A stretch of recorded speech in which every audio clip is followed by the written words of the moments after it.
Hello and welcome सत श्री अकाल जी। मैं हरजोत कौर ते लैके हाजिर हाँ जी तुहाडा अपना मनपसंद खास इमीग्रेशन शो उडारी विदेशा नूं। ते अज इस शो दे विच फिर तो तुहाडे सवालों के जवाब शामिल होने वाले ने। हाँ जी, असीं गल करन जा रहे हैं जी कैनेडा के बारे, नैक्सट इनटेक्स के बारे विच, सीट अवेलेबिलिटी के बारे ते किवें तुसीं हले भी अप्लाई करके फटाफट जो है अपने सपनों की मंजिल ते पहुंच सकते हो। ये सारियां गल्लां अज शो दे विच शामिल रहणगियां। ते अज असीं डिस्कशन दे लई स्टूडियो विच इनवाइट कीता है जी ESS ग्लोबल तो वीज़ा एक्सपर्ट मिस्टर रोहित सेठी जी नूं। बहुत बहुत स्वागत है जी। सत श्री अकाल। थैंक यू वेरी मच जी। साडे नाल जुड़े सारे दर्शकों नूं मेरे वालों ते ESS की पूरी टीम वालों प्यार भरिया सत श्री अकाल जी। कैनेडा है तो हर कोई जानना चाहता भी हुण नैक्सट असीं किहड़े इनटेक लिए अप्लाई करिए, क्योंकि स्टूडेंट्स बहुत ज़्यादा, गिनती बहुत ज़्यादा है, सीट्स बहुत घट ने। इनटेक जनवरी इनटेक की कह रहे हैं? देखो January intake is almost full जी, ऑलमोस्ट फुल मतलब ऑलमोस्ट फुल 90% सीटां भर चुकियां ने उत्थे जी। टावां टावां कॉलेजेस दे विच कुछ तुहानूं मॉन्ट्रियल वाले पासे एक अद्धा तुहानूं ओंटारियो दे विच कॉलेज मिल सकता है जिहड़े कि सीट हजे भी अवेलेबल हैगी है, होर हफ्ता 10 दिन एंड दैन वो भी भर जानी हैगी है। देखो सीट मिलन का मकसद सिर्फ ऑफर लैटर नाल नहीं हुंदा, फीस पहुंचनी चाहिए है, LOA होना चाहिए, उस तो बाद आपां अंबैसी जा सकते हैं जी जी। हुण कंसिडरिंग अंबैसी का प्रोसैसिंग टाइम भी 14 वीक्स है, 14 हफ्ते। तो हुण जिन्हां ने अपनी एप्लीकेशन या ऑफर लै चुके हैं उन्हां लई तां इक्को हिदायत है, फटाफट फीस भरवा के ਜਿਹੜਾ भी कॉलेज का तुहानूं ऑफर लैटर मिलिया है कोर्स जरूर चैक कर लेना एक बार बस। ਉਹਦੇ ਲਈ ਅੰਬੈਸੀ 'ਚ ਫਾਈਲ ਪਾ ਦਿੱਤੀ ਜਾਵੇ, क्योंकि इस टाइम ਜਿਹੜੇ ਸਾਡੇ ਲਾਸਟ ਵੀਕ ਗ੍ਰਾਂਟ ਆਏ ਸੀਗੇ ਤਕਰੀਬਨ 2-2 ਮਹੀਨੇ 2.5 ਮਹੀਨੇ ਦੇ ਬਾਅਦ ਗ੍ਰਾਂਟ ਆਏ ਨੇ। ਤਾਂ ਪ੍ਰੈਕਟੀਕਲ ਪ੍ਰੋਸੈਸਿੰਗ ਟਾਈਮ 10 ਹਫ਼ਤੇ ਲੱਗਦਾ ਪਿਆ ਹੈਗਾ ਹਾਈ ਕਮਿਸ਼ਨ ਨੂੰ ਇੱਕ ਫਾਈਲ ਤੇ ਕੰਮ ਕਰਨ ਲਈ। ਜੀ ਜੀ। ਜੇ ਅੱਜ ਨਵੰਬਰ ਦੇ ਵਿੱਚ ਫਾਈਲ ਜਾਏਗੀ ਤਾਂ ਹੀ ਉਹ ਜਨਵਰੀ ਇਨਟੇਕ ਤੱਕ ਬਾਹਰ ਆਏਗੀ। And do keep in mind ਦਸੰਬਰ ਦੇ ਵਿੱਚ ਕ੍ਰਿਸਮਸ ਤੇ ਨਵੇਂ ਸਾਲ ਦੀ ਛੁੱਟੀਆਂ ਵੀ ਹੁੰਦੀਆਂ ਹੈਗੀਆਂ ਹਾਈ ਕਮਿਸ਼ਨ ਤੇ ਕਾਲਜਸ ਦੇ ਵਿੱਚ। ਜੀ ਜੀ। ਤਾਂ ਜਨਵਰੀ ਇੱਕ ਹੋਰ ਹਫਤਾ, ਇਹ ਅਖੀਰਲਾ ਹਫਤਾ and that's it, closure total. जी जी जी। तो आप पहला भी शो के डिस्कस करते हैं, तो मैं जरूर चाहूँगी कि जोड़े स्टूडेंट्स या जोड़े दर्शक अज साडे शो नाल जुड़े ने उन्होंने भी पता चल सके कि किहड़े स्टूडेंट्स ने जो इस इनटेक लिए अप्लाई कर सकते, क्योंकि फाइलिंग वर्क बहुत सारा हुंदा, किन्हां दी असी तैयारी किन्नी कुछ होई होवे जोड़े हुण अप्लाई कर सकते हैं। बाकी जो है हले जो है इस खज्जल खुआरी जिस कारण, क्योंकि डॉक्यूमेंट्स कईयां दे पूरे नहीं हुंदे हुंदे भज नट विच लगाना शुरू कर दिंदे ने, फाइलिंग भी पूरी नहीं हुंदी पर रिफ्यूजल भी लग जांदा फिर। एग्जैक्टली जी। देखो फाइलिंग एक बड़ा इंपॉर्टेंट ते क्रूशियल पार्ट है, दैट मीन कागज इकट्ठे एंड कागज प्रेजेंटेशन बिल्कुल बिल्कुल दैट मैटर ਤੁਹਾਨੂੰ ਟਾਈਮ ਚਾਹੀਦਾ ਹੈ, ਉਹ ਕਾਲੀ ਦਾ ਕੰਮ ਨਹੀਂ ਹੋ ਸਕਦਾ ਜੀ। ਇਸ ਵਿੱਚ ਬੇਸਿਕਲੀ ਜਿਨ੍ਹਾਂ ਕੋਲ +2 ਦੇ ਵਿੱਚ ਜਾਂ ਕਾਮਰਸ ਹੈਗੀ ਹੈ ਔਰ BCom ਕੀਤੀ ਹੈ, BBA ਕੀਤੀ ਹੈ ਜੀ, 6 ਬੈਂਡ ਈਚ ਐਂਡ ਓਵਰਆਲ ਹੈਗੇ ਨੇ, ਉਹ ਅੱਜ ਮੌਂਟਰੀਅਲ ਦੇ ਵਿੱਚ ਕਾਲਜ ਦੇ ਵਿੱਚ ਐਡਮਿਸ਼ਨ ਲੈ ਸਕਦੇ ਨੇ। ਅਦਰਵਾਈਜ਼ ਜਿਨ੍ਹਾਂ ਦੀ +2 ਮੈਡੀਕਲ ਹੈਗੀ ਹੈ ਉਹ ਟੋਰਾਂਟੋ ਦੇ ਵਿੱਚ ਹਜੇ ਵੀ ਹੈਲਥ ਐਡਮਿਨਿਸਟ੍ਰੇਸ਼ਨ ਕੋਰਸਿਸ ਦੀ ਸੀਟ ਅਵੇਲੇਬਲ ਨੇ ਜਿਹਦੇ ਲਈ ਅਪਲਾਈ ਕਰ ਸਕਦੇ ਆ ਜਨਵਰੀ ਇਨਟੇਕ ਵਾਸਤੇ। ਇਸ ਤੋਂ ਇਲਾਵਾ ਤੁਹਾਡੀ ਕੋਈ ਵੀ ਪ੍ਰੋਫਾਈਲ ਹੈਗੀ ਹੈ ਤੁਸੀਂ BSc ਮੈਡੀਕਲ ਕੀਤੀ ਹੈ, ਨਾਨ ਮੈਡੀਕਲ ਕੀਤੀ ਹੈ, ਬੈਚਲਰ ਆਫ ਐਜੂਕੇਸ਼ਨ ਨਰਸਿੰਗ ਕੀਤੀ ਹੈ, ਅਨਫੋਰਚੂਨੇਟਲੀ ਜਨਵਰੀ ਇਜ਼ ਟੋਟਲ ਫੁੱਲ ਜਾਂ ਮਈ ਔਰ ਐਲਸ ਸੈਪਟੈਂਬਰ ਦੀ ਤਿਆਰੀ ਸ਼ੁਰੂ ਕਰ ਲਓ, ਕਿਉਂਕਿ ਉਹੀ ਇਨਟੇਕ ਜਾਂ ਸੀਟਾਂ ਤੁਹਾਨੂੰ ਮਿਲਣਗੀਆਂ ਇਸ ਟਾਈਮ ਦੇ ਉੱਤੇ। ਜੀ ਜੀ ਜੀ ਬਿਲਕੁਲ। ਤੇ ਆਪਾਂ ਅਗਰ ਮਈ ਔਰ ਸੈਪਟੈਂਬਰ ਇਨਟੇਕ ਦੀ ਗੱਲ ਕਰਦੇ ਹਾਂ ਤਾਂ ਉਸ ਟਾਈਮ ਦੇ ਵਿੱਚ ਵੀ ਕੀ ਜਿਹੜੇ ਰਿਫਿਊਜ਼ਲ ਕੇਸਿਸ ਨੇ ਉਹ ਅਪਲਾਈ ਕਰ ਲੈਣ ਤਾਂ ਉਹਨਾਂ ਦਾ ਚਾਂਸਿਸ ਹੈ ਕਿ ਉਹਨਾਂ ਦਾ ਵੀਜ਼ਾ ਲੱਗ ਜਾਏਗਾ? ਦੇਖੋ ਡੈਫੀਨੇਟਲੀ ਯੈਸ ਅਪਲਾਈ ਜ਼ਰੂਰ ਕਰਨ, but at the same time ਜਿਹੜਾ ਕੋਰਸ ਹੈਗਾ ਨਾ ਉਹਨੂੰ ਧਿਆਨ ਰੱਖਣ ਦੀ ਲੋੜ ਹੈ। ਇਸ ਪ੍ਰੋਗਰਾਮ ਵਿੱਚ ਤੁਹਾਨੂੰ ਮੈਂ ਇੱਕ ਆਪਣੀ ਪ੍ਰੋਫਾਈਲ ਸ਼ੇਅਰ ਕਰਾਂਗਾ ਇੱਕ ਵੀਜ਼ੇ ਦੀ, ਮਤਲਬ ਉਹ ਕਿਉਂ ਹਿਸਟਰੀ ਹੈ, ਕਿਉਂਕਿ ਆਲਰੇਡੀ 3 ਵਾਰ ਰਿਫਿਊਜ਼ ਸੀਗਾ ਕੇਸ ਕਿਸੇ ਵੀ ਗਲਤ ਕੋਰਸ ਕਰਕੇ। ਉਹਦਾ ਵੀਜ਼ਾ ਲਾਸਟ ਸੈਟਰਡੇ ਆਇਆ ਹੈਗਾ ਤੇ ਉਹ ਕੋਰਸ ਕਿਹੜਾ ਦਿੱਤਾ ਸੀਗਾ ਅਸੀਂ ਵਿਦ ਟੋਟਲ ਪ੍ਰੋਫਾਈਲ ਗੱਲਬਾਤ ਕਰਕੇ ਵੀ ਤੁਹਾਡੇ ਨਾਲ ਸ਼ੇਅਰ ਕਰਾਂਗੇ ਡਿਊਰਿੰਗ ਦਾ ਸ਼ੋ। ਬਟ ਮਈ ਦੇ ਵਿੱਚ ਬੜੇ ਲਿਮਿਟਿਡ ਕੋਰਸ ਨੇ, ਸਿਰਫ ਪੜਾਸ ਕੱਢਣ ਨੂੰ ਅਪਲਾਈ ਨਹੀਂ ਕਰਨਾ ਵੀ ਮੈਂ ਮੇਨ ਟੇਕ ਹੀ ਫੜਨਾ ਕੈਨੇਡਾ ਵਾਸਤੇ, ਮੈਨੂੰ ਕੋਈ ਵੀ ਕੋਰਸ ਦੇ ਦਿਓ ਤੇ ਮੈਂ ਬਸ ਅਪਲਾਈ ਕਰਨਾ। ਆਪਾਂ ਵੀਜ਼ਾ ਲੈਣਾ, ਵੀਜ਼ੇ ਦੀ ਗੱਲ ਕਰਨੀ ਹੈ ਤੇ relevancy of course is utmost important, the only thing important in the whole profile. ਜੀ ਜੀ ਜੀ ਬਿਲਕੁਲ ਤੁਸੀਂ ਸਹੀ ਗੱਲ ਕਹੀ ਹੈ, ਕਿਉਂਕਿ ਆਪਾਂ ਹੁਣ ਰਿਫਿਊਜ਼ਲ ਕੇਸ ਦੀ ਵੀ ਗੱਲ ਕੀਤੀ ਤਾਂ ਮੈਂ ਇੱਥੇ ਜ਼ਰੂਰ जानना चाहूँगी कि रिफ्यूजल केस के उपर वर्किंग कितनी को डिफरेंट हो जाती है, कितना को स्पैशल फोकस करना, किहड़ी चीज़ों ते फोकस करना बहुत जरूरी रहता फिर? Thank you. इस सवाल ना तुसीं पुछिआ मेरे दिमाग सीगा भी I talk on this show पर निकल गया सवेरे आंदे आंदे, बट एक ओके ਆਪਾਂ ਇੱਥੇ ਕੇਸ ਸਿਨੈਰੀਓ ਲੈਂਦੇ ਆ ਜੀ। ਇੱਕ ਰਿਫਿਊਜ਼ਲ ਕੇਸ ਹੈ, ਇੱਕ ਵਾਰ 2 ਵਾਰ 3 ਵਾਰ ਰਿਫਿਊਜ਼ ਹੋਇਆ ਬੱਚੇ ਨੇ ਆਪਣੇ GCMS ਨੋਟਸ ਵੀ ਕਢਾ ਲਏ। ਹੁਣ GCMS ਨੋਟਸ ਬੇਸਿਕਲੀ ਹੈ ਕੀ ਉਹ ਵੀਜ਼ਾ ਆਫਿਸਰ ਦੇ ਨੋਟਸ ਨੇ ਜਿੱਥੋਂ ਉਹਨੇ ਆਪਣੀ ਫਾਈਂਡਿੰਗ ਜਿਹੜੀ ਹੈ ਉਹ ਵੀਜ਼ਾ ਫਾਈਲ ਦੇ ਲਈ ਉਸ ਚ ਪਾਈ ਤੇ ਉਸ ਤੋਂ ਬਾਅਦ ਆਪਣਾ ਡਿਸੀਜਨ ਦਿੱਤਾ। Well this is 50% true 50% not true ਕਿਉਂਕਿ GCMS ਨੋਟਸ ਕਈ ਵਾਰ ਤੁਹਾਡੇ ਬਲੈਂਕ ਪੇजेस ਆਉਂਦੇ ਨੇ ਜਿਸ ਵਿੱਚ ਉਹ ਇਨਫੋਰਮੇਸ਼ਨ ਸੀਲ ਹੁੰਦੀ ਹੈ that visa officer the actual working ਕੀ ਹੈ, ਕਈ ਵਾਰ ਉਸ 'ਚ ਲਿਖਿਆ ਹੁੰਦਾ ਐਂਡ ਉਹ ਬਲੈਂਕ ਆਉਂਦੇ ਨੇ, ਇੰਟੈਂਸ਼ਨਲੀ ਬਲੈਂਕ ਆਉਂਦੇ ਨੇ ਕਿਉਂਕਿ ਉਹ ਚੀਜ਼ ਪਬਲਿਕ ਨਹੀਂ ਹੋ ਸਕਦੀ। ਇਹੋ ਜਿਹੀ ਫਾਈਲ ਜੇ ਦੁਆਰਾ ਚੌਥੀ ਵਾਰ ਲੱਗਦੀ ਹੈ, ਹੁਣ ਇਹ ਬਿਲਕੁਲ ਤੈਅ ਹੈਗਾ ਜੇ ਇੱਕ ਵੀਜ਼ਾ ਆਫਿਸਰ ਕੋਲੋਂ ਚੌਥੀ ਵਾਰ ਫਾਈਲ ਜਾਏਗੀ, ਹੁਣ ਚੌਥੀ ਵਾਰ ਜਦੋਂ ਫਾਈਲ ਜਾਏਗੀ ਤਾਂ ਬੇਸਿਕਲੀ ਉਹ ਜਿਹੜੇ 3 ਵਾਰ ਰਿਫਿਊਜ਼ ਹੋ ਚੁੱਕਿਆ ਹੈ ਉਹਦਾ ਨਾ ਕਿਤੇ ਪ੍ਰੈਜੁਡਿਸ ਇੱਕ ਆਲਰੇਡੀ ਵੀਜ਼ਾ ਆਫਿਸਰ ਦਿਮਾਗ 'ਚ ਬਣਿਆ ਹੋਊਗਾ। 3 ਵਾਰ ਰਿਫਿਊਜ਼ ਹੈ, ਮੇਰੇ ਕੋਲੀਗ ਨੇ 3 ਵਾਰ ਰਿਫਿਊਜ਼ ਕੀਤੀ, ਕੀ ਦੇਖਾਂ ਕੀ ਉਹਨਾਂ ਨੇ ਦੇਖਿਆ ਦੇ ਕੇਸ ਦੇ ਵਿੱਚ ਦੈਟ ਵੇਜ਼ ਤਾਂ ਇੱਕ ਪ੍ਰੈਜੁਡਿਸ ਤਾਂ ਉਹਨੂੰ ਜ਼ਰੂਰ ਮਿਲਦਾ ਹੈ। ਬਾਵਜੂਦ ਉਸਦੇ ਸਟੇਟਮੈਂਟ ਆਫ ਪਰਪਸ ਹਰ ਕੋਈ ਬੰਦਾ ਇਹੋ ਜਿਹੇ ਪਲੇਟਫਾਰਮ ਤੇ ਆ ਕੇ ਉਹਦੇ ਬਾਰੇ ਗਿਆਨ ਦਿੰਦਾ, ਡਿਟੇਲ ਦਿੰਦਾ ਜੀ, ਬਟ ਜਦੋਂ ਸਟੇਟਮੈਂਟ ਆਫ ਪਰਪਸ ਕਿਸ ਤਰ੍ਹਾਂ ਦਾ ਬਣਨਾ ਚਾਹੀਦਾ ਹੈ ਕਿ ਉਹ ਬੈਕਗਰਾਉਂਡ ਦੱਸੇ, ਫਿਊਚਰ ਦੱਸੇ ਔਰ ਵਟ ਐਲਸ। ਮੇਰਾ ਇੱਥੇ ਇੱਕ ਛੋਟਾ ਜਿਹਾ ਫਾਰਮੂਲਾ ਹੈ statement of purpose visa officer ਪੜ੍ਹੇ ਨਾ ਪੜ੍ਹੇ ਉਹਦੀ ਓਬਲੀਗੇਸ਼ਨ ਨਹੀਂ ਹੈਗੀ, ਉਹਦੀ ਡਿਊਟੀ ਨਹੀਂ ਹੈ ਕਿਉਂਕਿ ਕਾਗਜ਼ ਫਾਰਮਲ ਫਾਈਲ ਦਾ ਕਾਗਜ਼ ਨਹੀਂ ਹੈਗਾ। ਜੀ ਹੁਣ ਜਦ ਉਹ ਰਿਫਿਊਜ਼ਲ ਲੈਟਰ ਦਿੰਦਾ ਹੈ, ਤੁਸੀਂ ਆਪਣਾ ਰਿਫਿਊਜ਼ਲ ਲੈਟਰ ਦੇਖਣਾ ਹੱਥ ਦੇ ਵਿੱਚ, ਉਹ ਬੜੇ ਬੁਲੇਟ ਪੁਆਇੰਟ ਨਾਲ ਦਿੰਦਾ, ਉਹ ਇਲੈਬੋਰੇਟ ਨਹੀਂ ਕਰਦਾ। For example, purpose of visit 2161, 2161B, motivation to pursue this program or your proposed program. बड़े bullet point ਦੇ ਵਿੱਚ ਰਿਫਿਊਜ਼ਲ ਦਿੰਦਾ ਤੇ ਜਦ ਕਿ ਜਿਹੜਾ SOP ਹੈ ਉਹ ਵੀ ਉਸੇ ਤਰੀਕੇ ਨਾਲ ਬਣਨਾ ਚਾਹੀਦਾ ਹੈ। ਜੇ ਆਪਾਂ ਇਹ ਸੋਚ ਲੈਂਦੇ ਹਾਂ ਵੀਜ਼ਾ ਆਫਿਸਰ ਪੂਰਾ ਮੇਰਾ SOP ਪੜੂਗਾ 2 ਪੇਜਾਂ ਦਾ 10 ਪੇਜਾਂ ਦਾ, ਹਰ ਕੋਈ ਆਪਣੀ ਆਪਣੀ ਅਕਲ ਲਾਂਦਾ, SOP ਦੇ ਵਿੱਚ ਕੋਈ ਪੇਜਾਂ ਦੀ ਲੈਂਥ ਵਧਾਉਂਦਾ ਹੈ, ਵਰਡਸ ਦਾ ਕਾਊਂਟ ਵਧਾਉਂਦਾ ਹੈ, ਮੁੱਦੇ ਦੀ ਗੱਲ ਹੋਵੇ ਨਾ ਹੋਵੇ ਪਰ ਵਰਡ ਦਾ ਕਾਊਂਟ ਵਧਾਣਾ ਹੈ ਕਿ ਵੀਜ਼ਾ ਆਫਿਸਰ ਐਕਚੁਅਲ ਪੜਦਾ ਹੈ। ਮਾਈ ਅਜ਼ੰਪਸ਼ਨ ਇਜ਼ ਨੋ, ਉਹਦੇ ਕੋਲ ਇੰਨਾ ਟਾਈਮ ਨਹੀਂ ਹੈਗਾ ਵੀ ਉਹ ਪੂਰਾ ਪੜੇ, ਬਟ ਮੈਂ ਉਹਦੇ ਲਈ ਚੀਜ਼ ਸੌਖੀ ਕਰਕੇ ਜ਼ਰੂਰ ਦੇ ਸਕਦਾ ਜਿੱਥੇ ਉਹਦਾ ਧਿਆਨ ਜਾਵੇ। ਤਾਂ ਆਪਣੇ SOP put it in bullet points ਜੋ ਐਡਰੈਸ ਕਰਦਾ ਉਹ ਤੁਹਾਡੇ ਰਿਫਿਊਜ਼ਲ ਦੇ ਪਰਪਸ ਆਫ ਵਿਜ਼ਿਟ, ਤੁਸੀਂ ਵਾਪਸ ਨਹੀਂ ਆਓਗੇ। ਸੈਕੰਡ ਚੀਜ਼ ਤੁਹਾਡਾ ਜਿਹੜਾ ਹੈਗਾ ਪ੍ਰਪੋਜ਼ਡ ਪ੍ਰੋਗਰਾਮ ਔਰ ਮਿਸਿੰਗ ਮਾਰਕ ਸ਼ੀਟ ਐਕਸੈਕਟਰਾ ਜੀ ਸਿੱਧਾ ਮੁੱਦੇ ਤੇ ਆਓ ਨਾ। ਤੁਹਾਡੇ 3 ਵਾਰ ਪ੍ਰੋਫਾਈਲ ਐਮਬੈਸੀ ਜਾ ਚੁੱਕੀ ਹੈ, ਉਹਨੂੰ ਤੁਹਾਡਾ ਸਾਰੀ ਫਾਈਲ ਬਾਰੇ ਪਤਾ ਹੈ, ਤੁਸੀਂ 2018 ਤੋਂ ਬਾਅਦ ਕੁਝ ਨਹੀਂ ਕੀਤਾ ਜਾਂ 19 ਤੋਂ ਬਾਅਦ ਕੁਝ ਨਹੀਂ ਕੀਤਾ, ਤੁਸੀਂ 3 ਵਾਰ ਐਮਬੈਸੀ ਨੂੰ ਦੱਸ ਚੁੱਕੇ ਹੋ। ਅੱਜ ਆਪਣਾ ਟਾਈਮ ਉਸੇ ਚੀਜ਼ ਨੂੰ ਐਡਰੈਸ ਕਰਨ ਤੇ ਕਿਉਂ ਲਾਈ ਜਾਂਦੇ ਹੋ? ਉਹ ਤਾਂ ਆਲਰੇਡੀ ਡਿਟੇਲਸ ਵੀਜ਼ਾ ਆਫਿਸਰ ਕੋਲ ਪਈਆਂ ਨੇ। ਤੁਹਾਨੂੰ 3 ਵਾਰ ਰਿਫਿਊਜ਼ ਹੋਇਆ, ਜੇ ਚੌਥੀ ਵਾਰ ਵੀਜ਼ਾ ਲੈਣਾ ਹੈ ਮੁੱਦੇ ਦੀ ਗੱਲ ਕਰੋ। ਜੀ ਇਹ ਕੋਰਸ ਤੁਹਾਡੇ ਲਈ ਕਿਉਂ ਲਾਭਦਾਇਕ ਹੈ? ਇਹ ਤੁਸੀਂ ਵਾਪਸ ਆਉਂਦੇ ਤੁਹਾਡੇ ਕਾਰਨ ਕੀ ਬਣਦੇ ਆ? ਫਿਊਚਰ ਪਲਾਨ, ਜੌਬ ਐਕਸੈਕਟਰਾ ਜੋ ਤੁਸੀਂ ਲਿਖਣਾ ਚਾਹੁੰਦੇ ਹੋ ਆਪਣੀ ਮਨ ਦੀ ਭਾਵਨਾ ਜ਼ਰੂਰ ਲਿਖੋ ਜੀ ਪਰ ਆਪਣਾ ਟਾਈਮ ਪਿਛਲੇ ਰਿਫਿਊਜ਼ਲ ਨੂੰ ਜਸਟੀਫਾਈ ਕਰਨ ਲਈ ਵੇਸਟ ਨਾ ਕਰੋ। ਬਿਲਕੁਲ, ਕਿਉਂਕਿ ਉਹਨੇ ਰਿਫਿਊਜ਼ਲ ਲੈਟਰ ਤੇ ਲਿਖਿਆ ਹੋਇਆ you are welcome to reapply, ਅਖੀਰਲਾ ਪੈਰਾਗ੍ਰਾਫ ਇਹੀ ਕਹਿੰਦਾ ਹੈ।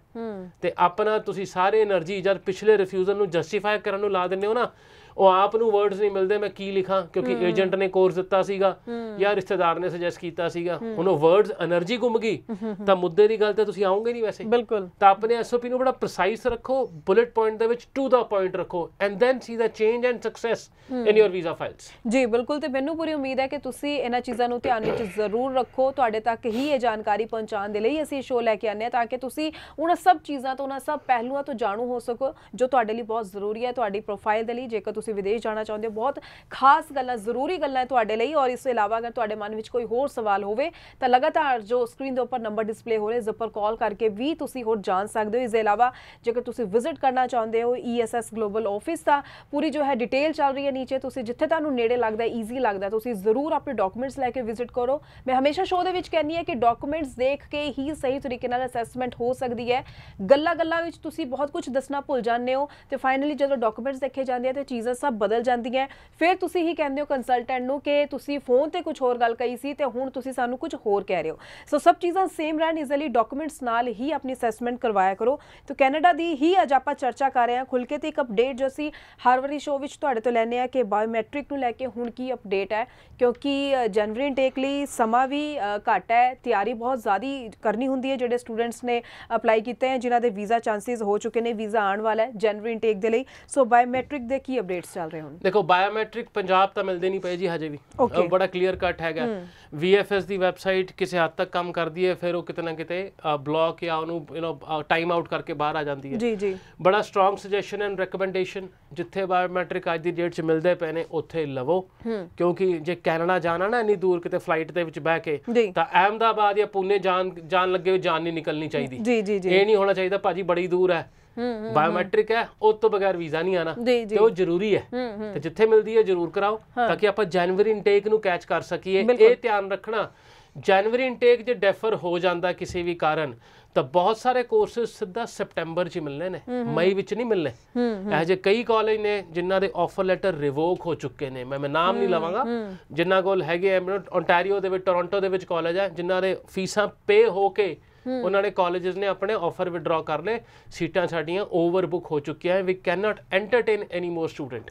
ਤਾਂ ਜਿੱਥੇ ਬਾਇਓਮੈਟ੍ਰਿਕ ਮਿਲਦੀ ਹੈ ਜ਼ਰੂਰ ਜਾਇਆ ਜਾਵੇ ਤੇ ਉੱਥੇ ਬਾਇਓਮੈਟ੍ਰਿਕ ਕਰਾ ਕੇ ਆਪਣੀ ਫਾਈਲ ਨੂੰ ਅੱਗੇ ਤੋਰਿਆ ਜਾਵੇ। ਜੀ, ਇੱਕ ਸਵਾਲ ਨਾ ਸਟੂਡੈਂਟਸ ਦਾ ਅਕਸਰ, ਅਸੀਂ ਚਾਹੇ ਬਾਰ-ਬਾਰ ਸਾਰੀ ਜਾਣਕਾਰੀ ਪਹੁੰਚਾਉਂਦੇ, ਫਿਰ ਵੀ ਇੱਕ ਸਵਾਲ ਅਕਸਰ ਆਉਂਦਾ ਹੈ ਸਟੂਡੈਂਟਸ ਦਾ ਕਿ ਸਾਡੇ ਓਵਰਆਲ 6 ਨੇ ਪਰ 2 ਦੇ ਵਿੱਚ 5.5 ਨੇ, ਕੀ ਅਸੀਂ ਦੁਬਾਰਾ ਆਇਲਸ ਕਲੀਅਰ ਨਾ ਕਰਕੇ ਇਸੇ ਆਇਲਸ ਸਕੋਰ ਨਾਲ ਚਲੇ ਜਾਈਏ? ਕਿਉਂਕਿ ਸਟੂਡੈਂਟਸ ਪਤਾ ਨਹੀਂ ਕਿਉਂ ਆਇਲਸ ਕਤਰਾਉਂਦੇ ਨੇ ਕਿ ਇੱਕ ਵਾਰੀ ਬਸ ਜਿੰਨਾ ਸਕੋਰ ਆ ਗਿਆ ਉਨੇ 'ਚ ਸਾਨੂੰ ਕੈਨੇਡਾ ਭੇਜ ਦਿਓ।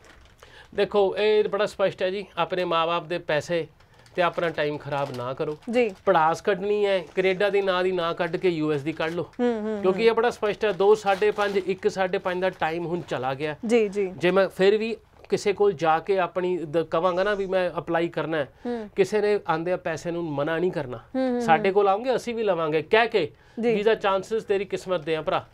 ਪਰ ਨਾਲ ਰეკਮੈਂਡੇਸ਼ਨ ਹੈ ਐਮਬੈਸੀ ਜਾਣ ਤੋਂ ਪਹਿਲਾਂ ਆਲਸ ਰਿਪੀਟ ਕਰ ਲੈ, ਐਡਮਿਸ਼ਨ ਆ ਜਾਊਗੀ 1 5.5 ਤੇ ਜੀ, ਠੀਕ ਹੈ, ਪਰ ਐਮਬੈਸੀ ਜਾਣ ਤੋਂ ਪਹਿਲਾਂ 6 ਲੈ ਲੈ, ਚਾਂਸਸ 5-10% ਹੀ ਹੈ। ਕਿਸਮਤ ਦਾ ਧਨੀ ਹੋਇਆ, ਅਰਦਾਸ ਵਧੀਆ ਹੋਈ ਤਾਂ ਵੀਜ਼ਾ ਲੱਗ ਜੂਗਾ, ਨਹੀਂ ਤਾਂ ਰਿਜੈਕਸ਼ਨ ਵਾਲੇ ਪਾਸੇ ਆਣਾ ਹੀ ਆਣਾ ਜੀ ਜੀ। ਤਾਂ ਇਹ ਬੜਾ ਸਪਸ਼ਟ ਹੈ, ਜਿਹੜਾ ਕੰਟਰੀ ਦਾ ਪ੍ਰੋਟੋਕੋਲ ਹੈ ਉਹਨੂੰ ਜ਼ਰੂਰ ਫੋਲੋ ਕਰੋ ਜੀ। ਬਿਲਕੁਲ। ਤੇ ਇੱਥੇ ਕਿਉਂ ਨਾ ਮੈਂ ਚਾਹੂੰਗੀ ਕਿ ਸਟੂਡੈਂਟਸ ਨੂੰ, ਕਿਉਂਕਿ ਸ਼ੋਅ ਵੇਖਦੇ ਨੇ ਲਗਾਤਾਰ ਸਵਾਲ ਵੀ ਕਰਦੇ ਨੇ, ਇੱਕ ਉਹਨਾਂ ਨੂੰ ਫਰਕ ਇਸ ਚੀਜ਼ ਦਾ ਸਮਝਾਇਆ ਜਾ ਸਕੇ ਕਿ ਓਵਰਆਲ ਜੇ ਅਗਰ 6 ਆ ਜਾਂਦੇ ਨੇ ਤੁਹਾਡੇ, ਔਰ ਅਗਰ 6 ਦੇ ਨਾਲ ਤੁਹਾਡੇ ਓਵਰਆਲ 6 ਦੇ ਨਾਲ 1 'ਚ 5.5 ਰਹਿ ਜਾਂਦੇ ਨੇ, ਕਿੰਨਾ ਕੁ ਫਰਕ ਫਾਈਲਿੰਗ ਦੇ ਉੱਪਰ ਜਾਂ ਸਭ ਚੀਜ਼ਾਂ ਦੇ ਉੱਪਰ ਕਿੰਨਾ ਫਰਕ ਪੈ ਜਾਂਦਾ ਦੋਵੇਂ ਪਾਸੇ ਦਾ?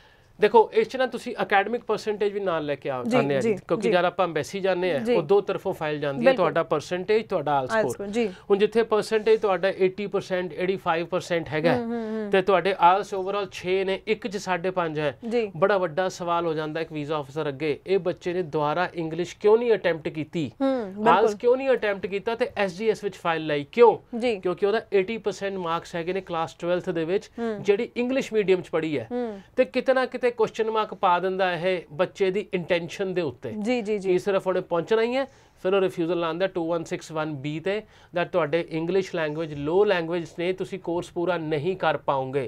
ਵੀਜ਼ਾ ਅਫਸਰ ਤੁਹਾਡੇ ਤੇ ਫੇਵਰ ਕਰਦਾ ਰਿਜੈਕਸ਼ਨ ਦੇ ਕੇ, ਵੀ ਤੁਸੀਂ ਉੱਥੇ ਜਾ ਕੇ ਖੱਜਲ ਖਵਾਰ ਹੋਵੋਗੇ, ਕੋਰਸ ਨਹੀਂ ਪੂਰਾ ਹੋਊਗਾ, ਤੇ ਅੱਜ ਆਪਣੇ ਮਾਪਿਓ ਦੇ ਪੈਸੇ ਬਚਾ ਲਵੋ। ਸੈਕੰਡ ਸਿਨੈਰੀਓ 6 ਈਚ ਵਾਲਾ ਬੱਚਾ ਆ ਜਾਂਦਾ, ਜਿੱਥੇ 6 ਈਚ ਉਹਦੀ SGS ਫਨਲ ਦੇ ਵਿੱਚ ਜਾਣ ਲਈ ਰੈਡੀਮੇਡ ਹੈ। ਤੁਸੀਂ ਕਿੰਨੇ ਵੀ ਜਿਹੜੇ ਕਮਿਊਨਿਟੀ ਕਾਲਜ ਯੂਨੀਵਰਸਿਟੀ ਚੱਕ ਕੇ ਦੇਖ ਲਓ, 6 ਈਚ ਨੂੰ ਹੱਥੋਂ ਹੱਥ ਪੈਂਦੇ ਨੇ, ਜਿੱਥੇ 5.5 ਆ ਗਏ, ਕਿਤੇ ਨਾ ਕਿਤੇ ਸਿਲੈਕਟਿਵ ਕੋਰਸਿਸ ਹੁੰਦੇ ਨੇ ਜਿੱਥੇ ਉਹ ਤੁਹਾਨੂੰ ਐਂਟਰਟੇਨ ਕਰਦੇ ਨੇ, ਉਹ ਚਲੋ ਮੇਰੀ ਸੀਟਾਂ ਨਹੀਂ ਭਰਦੀਆਂ, ਇਹਦੀ ਕ੍ਰਾਈਟੇਰੀਆ ਘਟਾ ਦਿੰਨੇ 5.5 ਦਾ ਤੇ ਸੀਟਾਂ ਭਰ ਜਾਣਗੀਆਂ। ਉਹ ਥੋੜਾ ਜਿਹਾ ਆਪ ਨੂੰ ਸਮਝਦਾਰ ਹੋਣਾ ਪੈਣਾ, ਹਾਈ ਕਮਿਸ਼ਨ ਦਾ ਰੁਖ ਕਿਹੜੇ ਪਾਸੇ ਜਾਂਦਾ ਪਿਆ। ਅੱਜ ਦਾ ਸਮੇਂ ਜਿਹੜਾ ਅੱਜ ਦੇ ਵੀਜ਼ਾ ਰਿਜੈਕਸ਼ਨ ਜਾਂ ਵੀਜ਼ਾ ਗ੍ਰਾਂਟ ਆਉਂਦੇ ਪਏ ਨੇ, ਉਹ ਤੁਹਾਡਾ ਆਉਣ ਵਾਲਾ ਸਮੇਂ ਤੈਅ ਕਰੇਗਾ।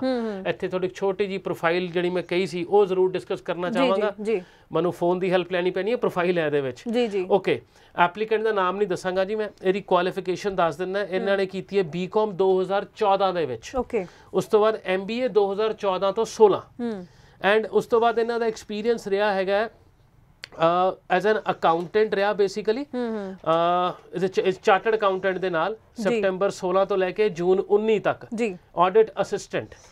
ਇਹਨਾਂ ਦਾ ਪਹਿਲਾ ਰਿਫਿਊਜ਼ਲ ਸੀਗਾ ਸੂ ਕਾਲਜ ਤੋਂ, ਸਪਲਾਈ ਚੇਨ ਮੈਨੇਜਮੈਂਟ। ਹੁਣ ਕੋਰਸ ਦੇਖੋ, BCom MBA ਅਕਾਊਂਟੈਂਟ ਤੇ ਸਪਲਾਈ ਚੇਨ ਮੈਨੇਜਮੈਂਟ, ਪਤਾ ਨਹੀਂ ਕੀ ਕਰ ਸੋਚ ਕੇ ਮਿਲਦਾ ਜੀ। ਸੈਕਿੰਡ ਆਇਆ ਜੀ accounting and payroll administration. Okay. ਹੁਣ ਇਸ ਵਿੱਚ ਕਈ ਲੋਕੀ ਕਹਿਣਗੇ ਹਾਂਜੀ ਕੋਰਸ ਸਹੀ ਹੈ ਜੀ, ਅਕਾਊਂਟਿੰਗ ਕੀਤੀ ਹੈ ਤੇ ਅਕਾਊਂਟਿੰਗ ਜਾ ਰਹੇ ਨੇ।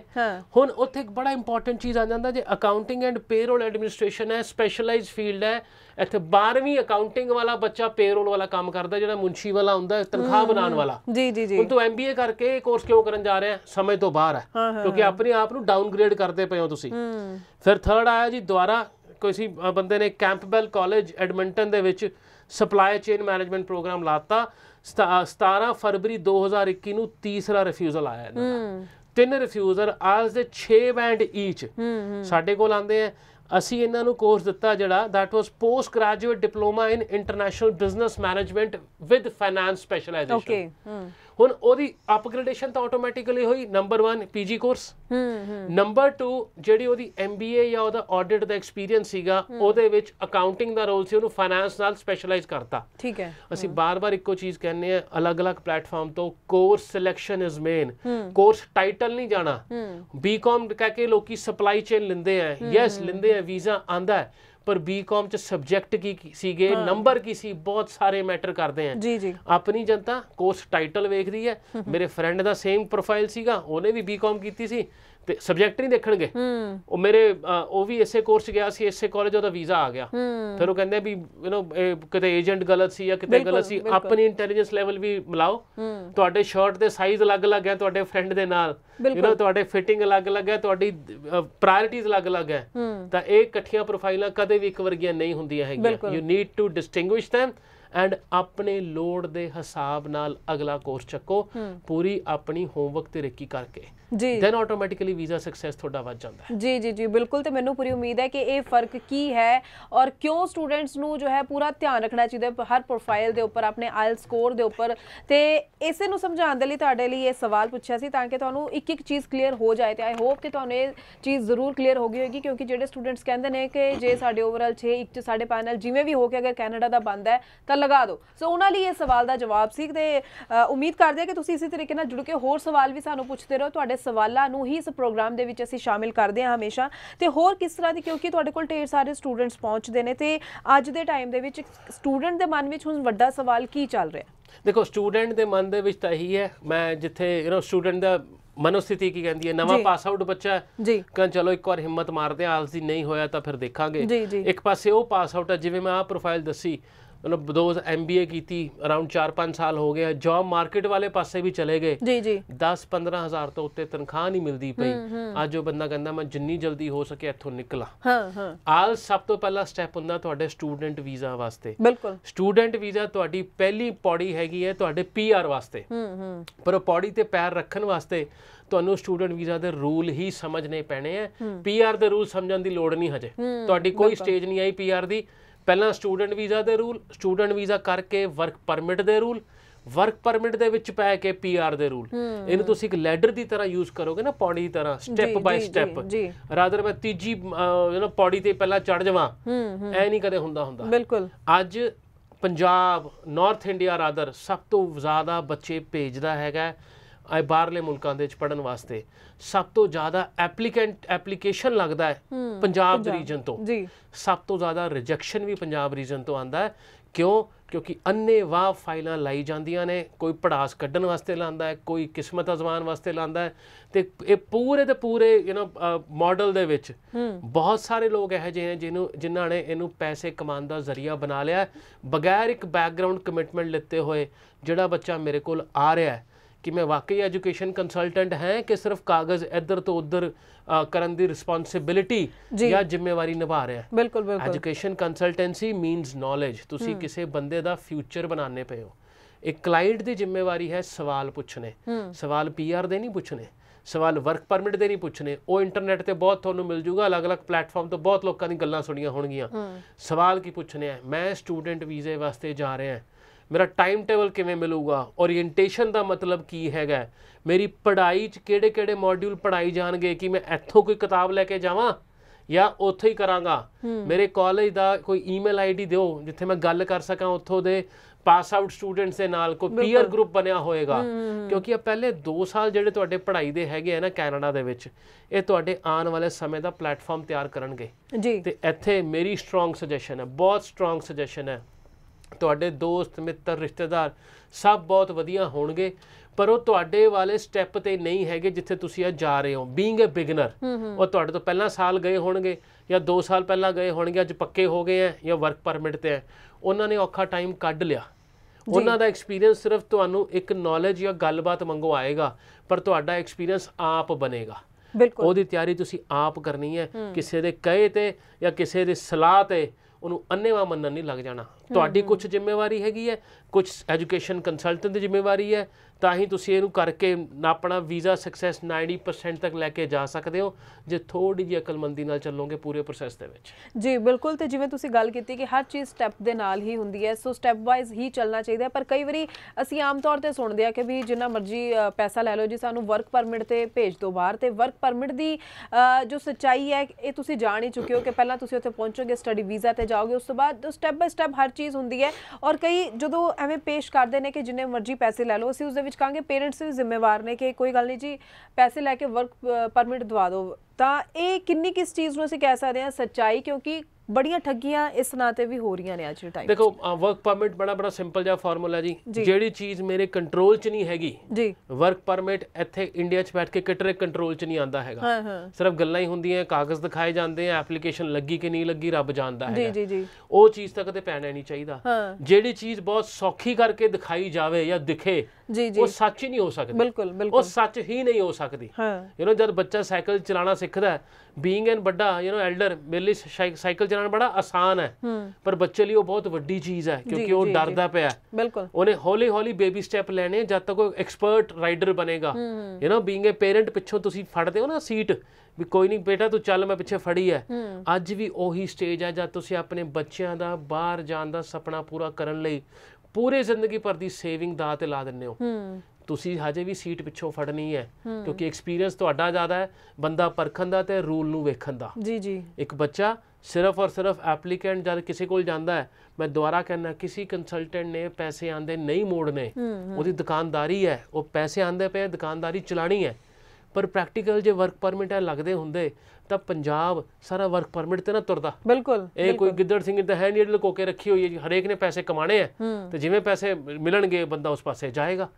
ਥੋੜਾ ਜਿਹਾ ਲੌਜਿਕ, ਥੋੜੀ ਜਿਹੀ ਕਾਮਨ ਸੈਂਸ ਆਪਣੇ ਪ੍ਰੋਸੈਸ ਜਾਂ ਕਾਉਂਸਲਿੰਗ ਲੈ ਕੇ ਆਓ, ਫਿਰ ਦੇਖੋ ਆ ਸਾਰੀ ਚੀਜ਼ਾਂ ਤੁਸੀਂ ਆਪ ਹੀ ਬੰਦ ਕਰਾ ਦੋਗੇ ਜਿਹੜੀਆਂ ਐਗਜ਼ਿਸਟ ਨਹੀਂ ਕਰਦੀਆਂ ਹੈਗੀਆਂ। ਬਿਲਕੁਲ ਸਹੀ ਕਿਹਾ ਤੁਸੀਂ। ਤੇ ਕਿਉਂਕਿ ਇਹ ਚੀਜ਼ਾਂ ਅੱਜ ਕੱਲ੍ਹ ਮਾਰਕੀਟ ਵਿੱਚ ਲੋਕ ਸਟੂਡੈਂਟਸ ਨੂੰ ਨਾ ਜ਼ਿਆਦਾ ਨਹੀਂ ਪਤਾ ਹੁੰਦਾ, ਅਵੇਅਰ ਨਹੀਂ ਹੁੰਦੇ ਤੁਸੀਂ, ਤੇ ਇੱਧਰ ਉੱਧਰ ਸੁਣੀਆਂ ਸੁਣਾਈਆਂ ਗੱਲਾਂ ਵਿੱਚ ਆ ਕੇ ਪੈਸੇ ਵੇਸਟ ਨਾ ਕਰੋ ਤੁਸੀਂ। ਇਸੇ ਲਈ ਅਸੀਂ ਇਹ ਜਾਣਕਾਰੀ ਤੁਹਾਡੇ ਤੱਕ ਸਮੇਂ-ਸਮੇਂ ਤੇ ਪਹੁੰਚਾਉਂਦੇ ਹਾਂ ਕਿ ਕਿਹਨਾਂ ਗੱਲਾਂ ਦਾ ਤੁਸੀਂ ਧਿਆਨ ਬਹੁਤ ਜ਼ਿਆਦਾ ਰੱਖਣਾ ਹੈ, ਤੇ ਕਿਤੇ ਵੀ ਆਪਣੇ ਪੇਰੈਂਟਸ ਦੀ ਇੰਨੀ ਮਿਹਨਤ ਨਾਲ ਕਮਾਈ ਹੋਏ ਜਿਹੜੇ ਪੈਸੇ ਨੇ ਉਹਨਾਂ ਨੂੰ ਵੇਸਟ ਨਾ ਕਰੋ। ਸਕਸੈਸਫੁਲੀ ਅਗਰ ਵੀਜ਼ਾ ਲੈਣਾ ਹੈ ਤਾਂ ਜੈਨੂਇਨ ਵੇ ਦੇ ਨਾਲ ਆਪਣੇ ਡਾਕੂਮੈਂਟਸ ਲਗਾ ਕੇ ਆਪਣੀ ਫਾਈਲਿੰਗ ਕਰੋ, ਔਰ ਇੱਕ ਚੰਗੇ ਕੰਸਲਟੈਂਟ ਦੀ ਚੋਣ ਕਰਕੇ ਹੀ ਆਪਣੀ ਫਾਈਲਿੰਗ ਦਾ ਕੰਮ ਕਰੋ। ਅੱਗੋਂ ਅਗਰ ਅਸੀਂ ਗੱਲ ਕਰੀਏ, ਜਦੋਂ ਆਪਾਂ ਗੱਲ ਕਰਦੇ ਹਾਂ ਪ੍ਰੋਫਾਈਲ ਦੇ ਉੱਪਰ ਗੱਲ ਕਰਦੇ ਹਾਂ ਹਮੇਸ਼ਾ, ਤਾਂ ਸਟੂਡੈਂਟ ਜਿਹੜਾ ਜਾਣ ਲਈ ਤਿਆਰ ਹੈ ਪਹਿਲਾਂ ਹੀ, ਕਿਉਂਕਿ ਇਹ ਤਾਂ ਹੈ ਨਹੀਂ ਕਿ ਆਪਾਂ +2 ਕੀਤੀ ਉਸ ਤੋਂ ਬਾਅਦ ਆਪਾਂ ਮਾਈਂਡ ਬਣਾਇਆ ਕਿ ਮੈਂ ਬਾਹਰ ਜਾਣਾ ਨਾ। ਸਟੂਡੈਂਟਸ ਪਹਿਲਾਂ ਤੋਂ ਹੀ ਤਿਆਰੀ ਰੱਖਣ ਤਾਂ ਕਿ ਕਿਸੇ ਚੀਜ਼ ਅੱਗੋਂ ਦਿੱਕਤ ਨਾ ਆਉਣ। ਤਾਂ ਕਿਸ ਤਰ੍ਹਾਂ ਦੀ ਤਿਆਰੀ ਐਡਵਾਂਸਡ ਵੀ ਹੋਣੀ ਚਾਹੀਦੀ ਹੈ? ਦੇਖੋ ਸਭ ਤੋਂ ਪਹਿਲਾਂ ਤਾਂ ਪ੍ਰੋਸੈਸ ਦੀ ਜਾਣਕਾਰੀ ਪੂਰੀ, ਕਿਹੜੇ ਟਾਈਮ ਤੇ ਕੀ ਹੋਏਗਾ, ਕਿਉਂਕਿ ਤੁਹਾਡੇ ਫੈਮਿਲੀ ਚੋਂ ਬਹੁਤ ਸਾਰੇ ਬੰਦੇ ਗਏ ਹੋਣਗੇ ਬਾਹਰ ਜਾਂ ਜਾਂਦੇ ਵੀ ਰਹੇ ਹੋਣਗੇ, ਬਟ ਪ੍ਰੋਸੈਸ ਹਰ ਸਾਲ ਚੇਂਜ ਹੁੰਦਾ ਜੀ। ਤੁਹਾਨੂੰ ਅੱਜ ਜੇ ਮੈਂ 12ਵੀਂ 'ਚ ਹੈਗਾ, ਅੱਜ ਜਿਸ ਮਹੀਨੇ ਤੇ ਖੜੇ ਆ, ਮੈਨੂੰ ਅਗਲੇ ਸਾਲ ਮੇਰੀ ਸਪਟੈਂਬਰ 'ਚ ਵਾਰੀ ਆਣੀ ਹੈ, ਜੁਲਾਈ 'ਚ ਵਾਰੀ ਆਣੀ ਬਾਹਰ ਜਾਣ ਦੀ। ਅੱਜ ਮੈਂ ਪ੍ਰੋਸੈਸ ਸਮਝਾਂਗਾ, ਤੈਨੂੰ ਪੀਆਰ ਨਹੀਂ ਸਮਝਾਂਗਾ। ਪੀਆਰ ਨਹੀਂ ਸਮਝਣੀ, ਪ੍ਰੋਸੈਸ ਸਮਝਣਾ ਸਟੂਡੈਂਟ ਵੀਜ਼ਾ ਦਾ। ਇਹ ਤੁਸੀਂ ਗੱਲ ਵੈਸੇ ਬਿਲਕੁਲ ਸਹੀ, ਕਿਉਂਕਿ ਉਲਟਾ ਹੈ, ਸਾਡੇ ਸਭ ਪਹਿਲਾਂ ਪੀਆਰ ਸਮਝਣਾ ਸ਼ੁਰੂ ਕਰਦੇ ਆ। ਜੀ ਠੀਕ ਹੈ, ਤੇ ਪੀਆਰ ਨਹੀਂ ਸਮਝਣੀ, ਸਟੂਡੈਂਟ ਵੀਜ਼ਾ ਦਾ ਪ੍ਰੋਸੈਸ ਸਮਝਣਾ, ਆਇਲਸ ਦੀ ਤਿਆਰੀ ਕਰਨੀ ਹੈ, ਆਇਲਸ ਨੂੰ ਫੋਕਸ ਰੱਖ ਕੇ ਆਪਣੀ ਪੂਰੇ ਕਾਬਲ बनना है परसेंटेज एंड इंग्लिश वाले पासों, ताकि मैं जुलाई इनटेक फड़ सका। फिर बजट प्लानिंग करके जिहड़ा कंट्री सूट करदा है, जिहड़े नंबरां दे नाल जिहड़ा कंट्री सूट करदा है, थोड़ा नंबर 50% है, हो सकदा तुसीं आस्ट्रेलिया जा ही ना पाओ क्योंकि नंबर बहुत घट है। और फिर पढ़ास कड्ढण वास्ते एप्लीकेशन नहीं लगनी चाहिदी। प्रैक्टिकल जिथे तुसीं जुलाई च पहुंचे होवो या एटलीस्ट पहुंचण दी कगार ते होवो, उत्थे कंट्री च पाओ। तो पूरा प्रोसैस हैगा, ਪਹਿਲਾਂ ਤੋਂ ਹੀ 6-8 ਮਹੀਨੇ ਪਹਿਲਾਂ ਤਿਆਰੀ ਕੀਤੀ ਜਾਵੇ। ਟਾਈਮ ਤੇ ਪੈਸਾ ਕਿਤੇ ਵੇਸਟ ਨਹੀਂ ਹੁੰਦੇ। ਜੀ ਜੀ ਜੀ ਬਿਲਕੁਲ। ਤੇ ਤੁਹਾਡਾ ਬਹੁਤ ਬਹੁਤ ਧੰਨਵਾਦ ਕਿ ਤੁਸੀਂ ਬਹੁਤ ਖਾਸ ਗੱਲਾਂ ਸਾਡੇ ਦਰਸ਼ਕਾਂ ਨਾਲ ਹਮੇਸ਼ਾ ਸ਼ੋਅ ਵਿੱਚ ਆ ਕੇ ਡਿਸਕਸ ਕਰਦੇ ਹੋ ਤਾਂ ਕਿ ਸਟੂਡੈਂਟਸ ਅਵੇਅਰ ਰਹਿਣ। ਅਗਰ ਬਾਹਰ ਜਾਣਾ ਹੈ ਤਾਂ ਚੀਜ਼ਾਂ ਦਾ ਪਤਾ ਹੋਣਾ ਚਾਹੀਦੀ ਹੈ। ਤੁਹਾਡਾ ਬਹੁਤ ਬਹੁਤ ਧੰਨਵਾਦ ਇਸ ਸਾਰੀ ਜਾਣਕਾਰੀ ਦੇ ਲਈ। ਤੇ ਇਸ ਦੇ ਨਾਲ ਹੀ ਹੁਣ ਮੈਨੂੰ ਯਾਨੀ ਕਿ ਹਰਜੋਤ ਕੌਰ ਨੂੰ ਵੀ ਦਿਓ ਇਜਾਜ਼ਤ। ਧੰਨਵਾਦ। ਸਤਿ ਸ਼੍ਰੀ ਅਕਾਲ ਜੀ, ਮੇਰਾ ਨਾਮ ਰਵਨਜੀਤ ਕੌਰ ਹੈ ਤੇ ਮੇਰੀ ਕੁਆਲੀਫਿਕੇਸ਼ਨ BC ਹੈ। ਮੇਰੇ ਬੈਂਡ 6 ਬੈਂਡਸ ਨੇ। मैं कैनेडा लिए अप्लाई करना चाहती सी बट मेरी 7 रिफ्यूजल्स करके मैं बहुत ज़्यादा निराश हो गई सी। फिर मैंने किसी ने रेकमेंड किया कि तुसी ESS ग्लोबल जाओ। फिर मैं अपने फादर इन लॉ इत्थे आई। फिर मैं स्टाफ में मिली, स्पैशली मैं स्वाति मैम ਨੂੰ मिली। उन्होंने मेरी बहुत हेल्प की। उन्होंने मैंने दसिया कि ਤੁਹਾਡਾ ਵੀਜ਼ਾ ਲੱਗ ਸਕਦਾ ਆ। ਅੱਜ मैं बहुत खुश हाँ क्योंकि मेरा वीज़ा आ गया वा। तो मैं ਤੁਹਾਨੂੰ ਸਾਰਿਆਂ ਨੂੰ ਰეკਮੈਂਡ ਕਰਨਾ ਚਾਹੁੰਦੀ ਹਾਂ कि ਤੁਸੀਂ ESS ग्लोबल ਤੋਂ ਤੇ ਆਓ ਤੇ ਸਟਾਫ ਨਾਲ ਮਿਲੋ ਤੇ ਤੁਹਾਡਾ ਵੀ ਵੀਜ਼ਾ ਜ਼ਰੂਰ ਲੱਗੇ।